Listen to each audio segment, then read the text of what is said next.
That evening, after a long day of teaching by the Sea of Galilee, Jesus said to his disciples, "Let us go over to the other side." They left the crowd behind and set out in a boat. The sun was setting, the water calm, and the air still. The disciples rowed quietly while Jesus, exhausted, lay down at the stern and fell asleep on a cushion. Suddenly, the wind began to howl across the lake. Waves rose high and crashed into the boat, filling it with water. The calm turned into chaos. The disciples, many of them fishermen, had faced storms before, but not like this one. Terror filled their hearts. They struggled to keep control as the storm raged, and still Jesus slept.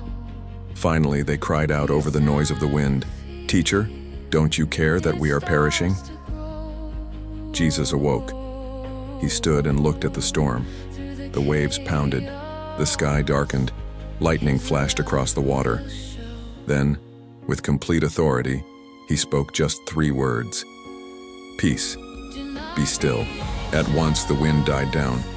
The sea became perfectly calm. The silence that followed was deeper than the roar that had filled the air moments before. The disciples looked at each other in awe. Every drop of water stilled under his command.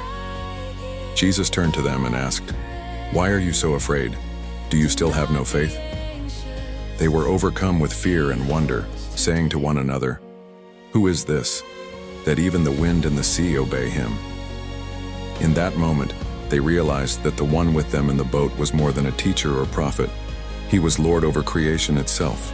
This story reminds us that storms will come, even when we follow Jesus. Sometimes he allows the winds to rise so that our faith will grow. He may seem silent, but he is never absent. The same voice that calmed the storm still speaks today. Peace, be still. When fear floods your heart, remember, he is in your boat. No wave can sink the soul anchored in Christ. And if someone you love is caught in their own storm, share this story. The peace that calmed the sea still reaches hearts today.